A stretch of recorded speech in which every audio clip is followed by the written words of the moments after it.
Hi everyone, welcome back to the Kelly Lundberg Podcast for a solo episode.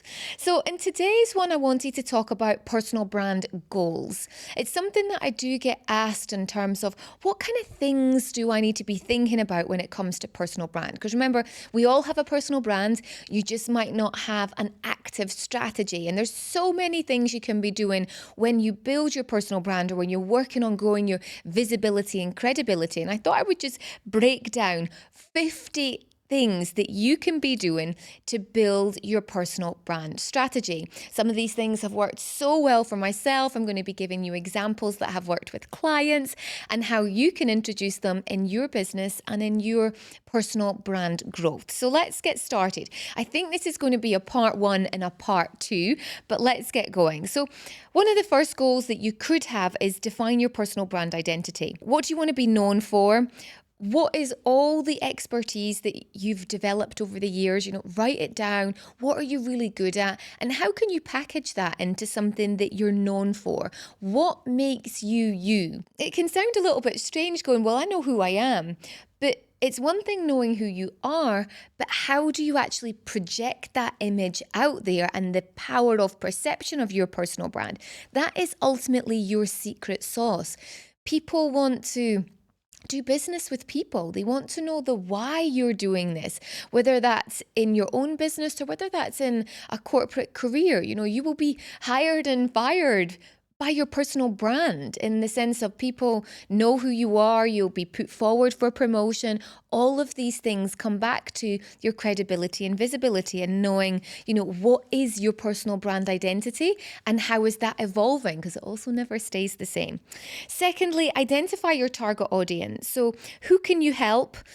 Clue, it's not everyone. I've talked about this in so many different podcasts with other guests, getting clear on, who your target audience is.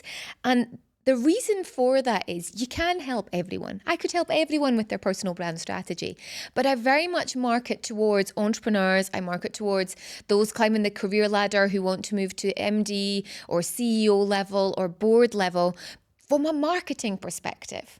And I target my marketing around those aspects. And that makes it a little bit clearer. Then someone else can come to me with a question. Will I still help them? Can I still help them? Absolutely. But remember, your messaging is down to how you're communicating that in marketing. So identify your target audience. You could create a personal brand website. So I love this because I really see the value in investing in your digital presence. It's power in perception. Really, it takes effort to create a website and really get clear on your identity and your message and who you want to be. You want to be seen as someone who's taken their craft seriously. And I really believe whether it's a 1-page website, whether it's a 3-page website, can really help you in your process. 4, develop a strong digital media and social media presence. So you could be really specific about your goal here when it comes to social media presence. So years ago, mine was on Instagram. 1 year, my personal brand strategy was to get my blue tick, which of course now you can buy, but years ago, it had to be awarded through various different measures. It might be reach 10,000 followers. It might be become a top voice on LinkedIn. So one thing that you want to work on and make that a really clear goal. 5th, you want to publish valuable content consistently. This is where it goes wrong. So find out what your consistency is. Is that twice a week? Is that 3 times a week? Is that 4 times a month on YouTube? Is that creating a newsletter and it's going out twice a month? So think about what your consistency is. Network with industry profiles. So who can you network? Because there's so much opportunity in when you meet someone else, from collaborations to being on someone else's podcast, to helping them in their business, to them maybe becoming a client of yours. So list all the networking events that are happening and find ones in your area that you want to go to. 8, attend relevant events and conferences. So where are events happening? I've traveled all over the world to attend events, whether that's been Miami, I've gone to London, I've been in Fort Lauderdale. There's so many different places that I've traveled to learn from people and grow my expertise, because I can bring that back to my clients, but also it helps me as a person to develop my brand strategy and knowledge. And there's just so much wealth in that. 9, collaborate with other influencers or brands, depending on your industry. strategy. So who do you want to work with? Years ago in the fashion industry, I really wanted to work with luxury brands. If you'd said to me, pick your brands, Kelly, I would have said Harvey Nichols, Chanel, Louis Vuitton. These are all brands I ended up working for, hosting speaking events, working with their employees. So who do you want to collaborate with? Because that will in the end help and elevate your personal brand credibility as well. 10, create a personal branded email newsletter. Your mailing list is so valuable and so many people undervalue this. It is so important. What's your lead magnet? How are you bringing people in? How often are you communicating to them? How are you giving value to them? Really, really important. If you haven't got one, start now and start building. 11 could be write a book or an ebook. My first book I published was in 2009. I really underestimated when you become an author, the credibility that adds for you. It wasn't a goal at the time. I just had this dream that I wanted to write a book. And that's exactly what I did. It was called Success in the City, Do by Entrepreneurs, Tell Their Story. And it's taken nearly 15 years to write another one. But actually that author piece is a great publicity tool. You can go and speak off the back of it. And there's so much credibility and leverage in having a book as well. 12, start your own podcast. So again, another great way to develop relationships with people, but also for you to keep creating content because you can slice up bits and share that out on social media. But also it's a great way for you to meet people and do it in a really comfortable and warm environment as well. 13, create a YouTube channel. That requires a slightly different strategy to maybe Instagram or TikTok. Requires a little bit more time, research, who's your audience, but you can monetize a YouTube channel. And I absolutely love that when it comes to personal branding. Just repackaging some of the things that you're saying and putting it out into an audience in a way that the platform likes. Definitely one that could be for your list over the next 12 months. Number 14 could be obtain guest panelist opportunities. So where can you go and speak?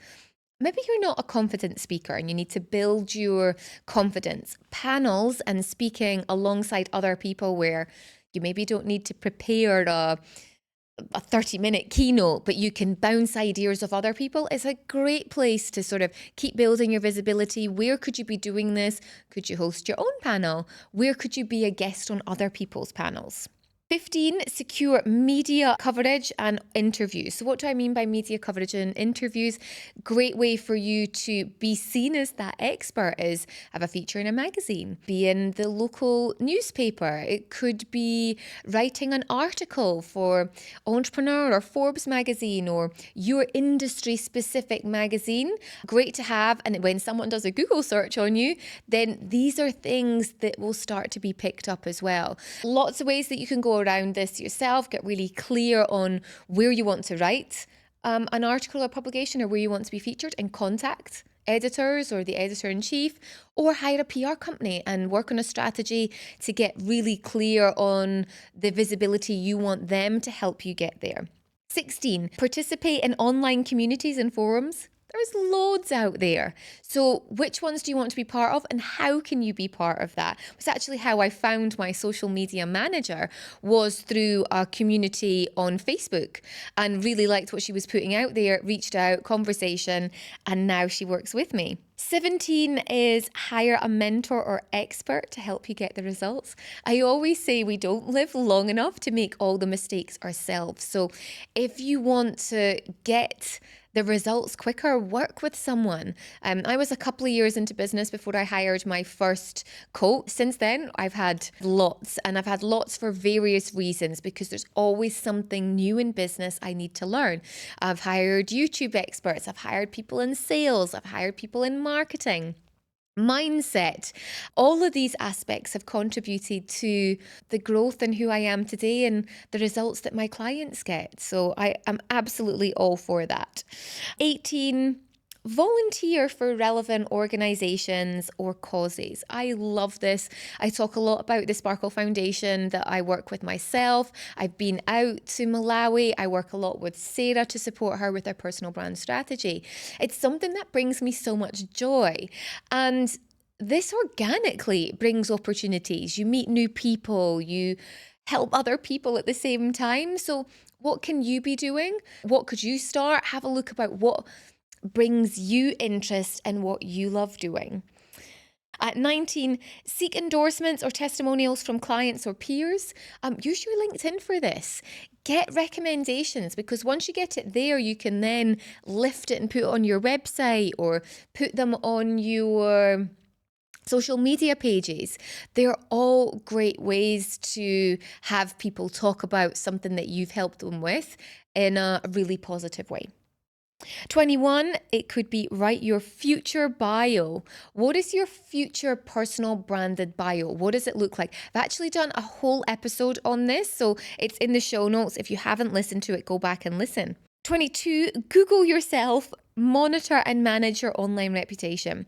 A lot of people say, oh, don't Google yourself. It doesn't matter what's out there. No, it does matter what's out there. What are your potential clients or employers actually seeing? If you're not happy with it, change it. If you're happy with it, how can you build on more?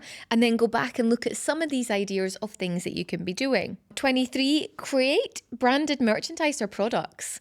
Little things go a long way. If you listen to the episode that I did with Chester, where he talks about how CEOs and big executives fight over this fluffy carrot, little things to just make it more memorable. I'll leave that in the show notes as well to go and listen to that episode.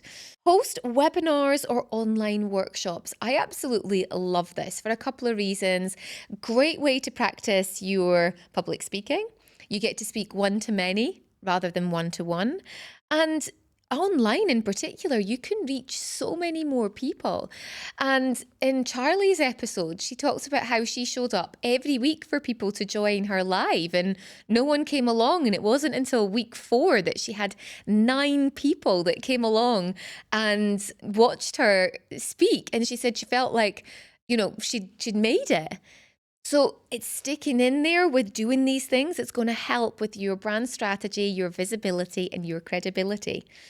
And 25 in part 1 is launch an course or a training program. So something that you can leverage, something that you can monetize.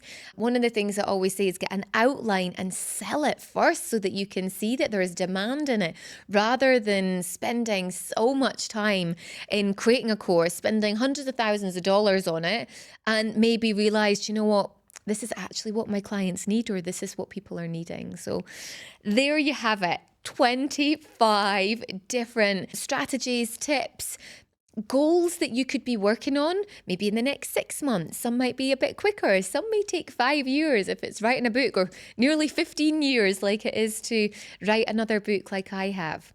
If you've enjoyed this episode, give me a thumbs up if you're watching this on YouTube. If you haven't left a review, please do so on Spotify or on an Apple podcast. It really makes a difference and it helps the algorithms and the visibility. So thank you so much for staying until the end. And until next time, wish you every success. Thanks so much. Bye for now.